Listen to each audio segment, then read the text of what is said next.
നമസ്കാരം. ഞാൻ ഡോക്ടർ ആർസു. ഇന്ന് പല സ്ഥലങ്ങളിലും ചില പുസ്തക വായനയുടെ ഗുണഫലങ്ങളെക്കുറിച്ച് ഒക്കെ സംസാരിക്കാനൊക്കെ ഉണ്ട്. എന്നെ ഏറ്റവും ആകർഷിച്ച സമീപകാലത്ത് വായിച്ച ഒരു പുസ്തകം എന്ന രീതിയിൽ ചില സ്ഥലത്തൊക്കെ സംസാരിക്കാനുണ്ട്, ചിലതൊക്കെ വാട്സപ്പിൽ സംസാരിക്കാനുണ്ട്.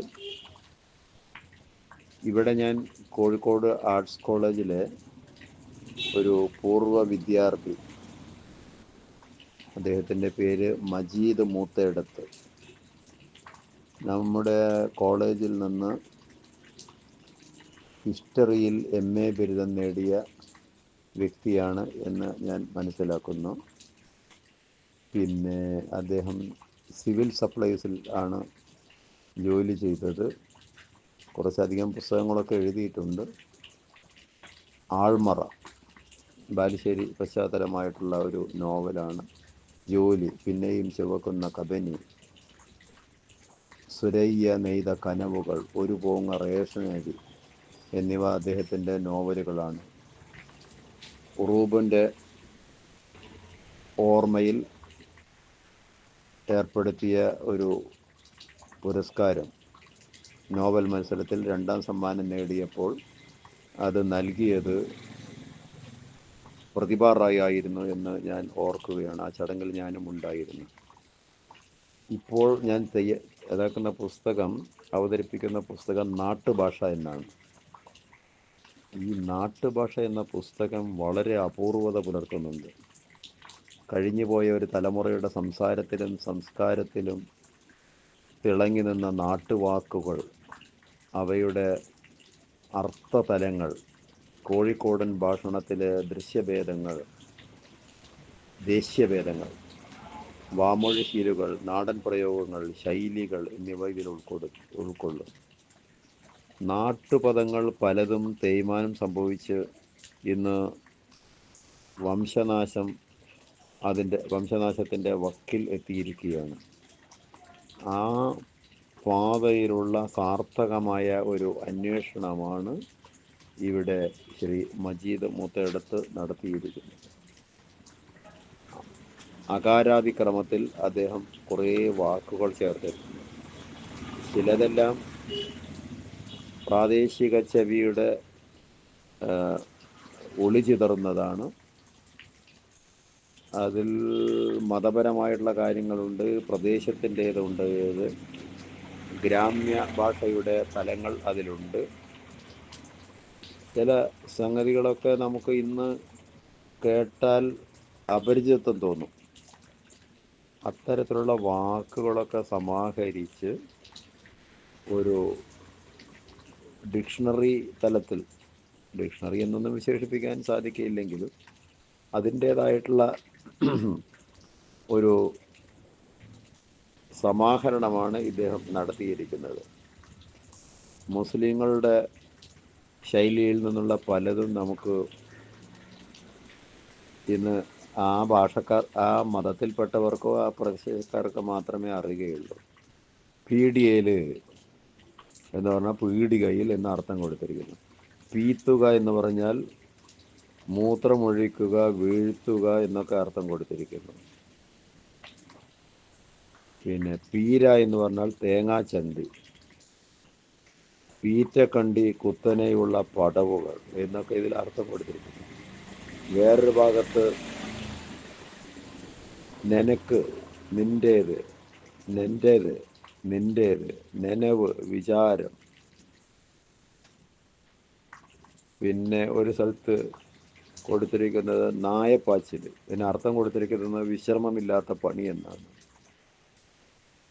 പിന്നെ വേറെ ഒരു സ്ഥലത്ത് അദ്ദേഹം കൊടുത്തിരിക്കുന്നത് നല്ലോം പോലെ, നല്ലതുപോലെ എന്നാണ്. അത് എക്സ്പാൻഡ് ചെയ്താൽ അതിൻ്റെ അർത്ഥം കിട്ടും.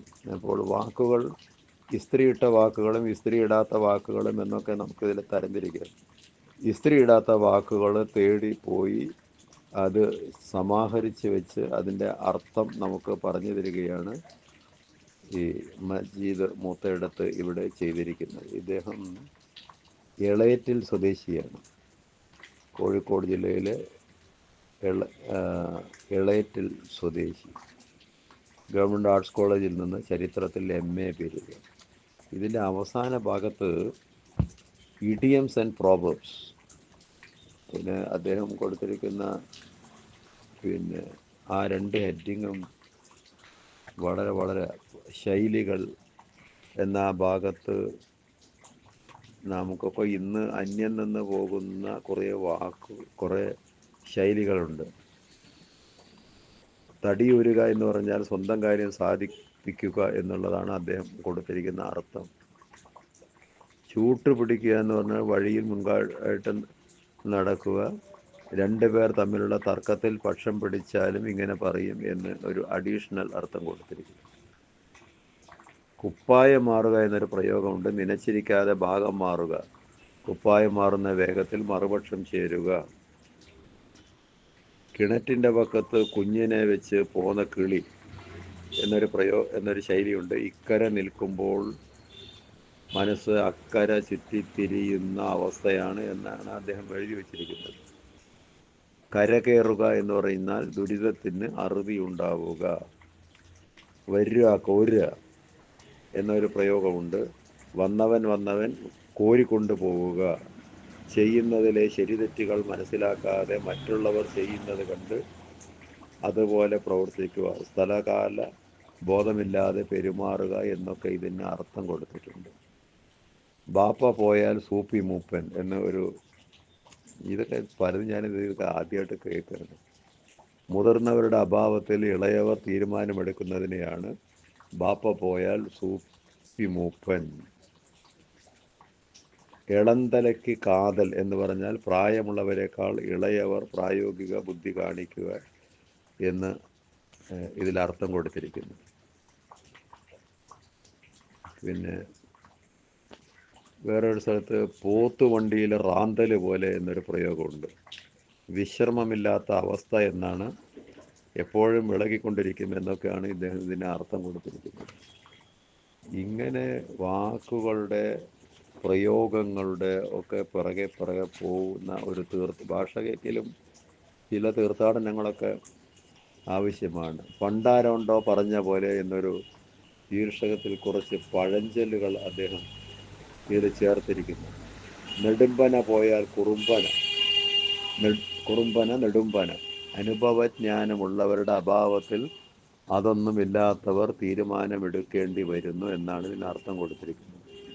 ഇടം കൊടുത്താൽ മടം പിടുങ്ങും. അനുകമ്പ തോന്നി ഇരിക്കാൻ സമ്മതം കൊടുത്താൽ ഉള്ളതൊക്കെയും അടിച്ചു പോകുന്ന പ്രകൃതം. അത്തരക്കാരെ വളരെ കരുതലോടെ മാത്രമേ അടുപ്പിക്കാവൂ എന്നാണ് ഇദ്ദേഹം അർത്ഥം കൊടുത്തിരിക്കുന്നത്. കന്നു ചെന്നാൽ കന്നിൻ കൂട്ടത്തിൽ. കന്നുകൾ പോകുന്നതിനൊരു പരിധിയുണ്ട്, പരിമിതികളെ സൂചിപ്പിക്കുന്നു. അങ്ങനെ കുറേ കാര്യങ്ങൾ ഇതിൽ ചിലതെല്ലാം നമുക്ക് അറിയുന്നതും ഒക്കെ ആണ്. എന്നാൽ പോലും നമുക്കറിയാത്ത കുറേ കാര്യങ്ങൾ. നേരെ ചെന്നാൽ ചാരെ എത്താം. എന്തു ചെയ്യുമ്പോഴും ശരിയായ വഴി സ്വീകരിക്കുക. കുറുക്കു വഴി സ്വീകരിച്ചാൽ ലക്ഷ്യസ്ഥാനത്ത് എത്തുകയില്ല എന്നാണ് ഇതിനായി അർത്ഥം കൊടുത്തിരിക്കുന്നത്. കല്ല് കണ്ടിടത്ത് കൈക്കോട്ട് വെക്കുക. ഇതും ജീവിതത്തിൽ ലക്ഷ്യബോധം ഉണ്ടാകേണ്ടതിൻ്റെ ആവശ്യകത സൂചിപ്പിക്കുന്നു എന്നൊക്കെയാണ് അദ്ദേഹം എഴുതിയിരിക്കുന്നത്. എരക്കുമ്പോൾ കുരക്കണം. വേണ്ട ബുദ്ധി വേണ്ട സമയത്ത് ഉദിക്കണം. കോടതിയിൽ നിന്ന് ഇറങ്ങിയ ശേഷം മുറ തിരിഞ്ഞിട്ട് എന്തു കാര്യം എന്ന് അഡീഷണൽ അർത്ഥം കൊടുത്തിരിക്കുന്നു. എങ്ങനെ ഈ വായനാ ദിവസത്തിൽ ഞാൻ ഈ ഒരു സുഹൃത്തിനെ ഇതിലേക്ക് പരിചയപ്പെടുത്തുന്നു, അദ്ദേഹത്തിൻ്റെ കൃതി പരിചയപ്പെടുത്തുന്നു. നമ്മുടെ കോളേജിൽ പഠിച്ച കുറേ പൂർവ്വ വിദ്യാർത്ഥികൾ ഇത്തരത്തിലുള്ള പല പരിശ്രമങ്ങളിലും വ്യാപൃതരായിട്ടുണ്ട് എന്നറിയാൻ നമുക്കൊരു കർത്തവ്യമുണ്ട്. അവരുടെയൊക്കെ ഒരു ചെറിയ ഒരു സംഗമം വെച്ച് ഇത്തരത്തിലുള്ള പുസ്തകങ്ങളൊക്കെ ഒന്ന് ചർച്ച ചെയ്യുന്നത് വളരെ വളരെ നന്നായിരിക്കും. പലപ്പോഴും വളരെ പ്രശസ്തിയുടെ പാരമ്യത്തിലെത്തിയിട്ടുള്ള ആളുകളുടെയാണ് നമ്മൾ ഓർക്കുന്നത്. ഇങ്ങേ തലക്കിൽ നാളേക്ക് വളർന്നു വരികയും അവിടെ പ്രശസ്തരാകുകയും ചെയ്യാൻ പോകുന്ന കുറേ ആളുകളുണ്ട്. അവർ നല്ല രീതിയിൽ വളർന്നു വരട്ടെ.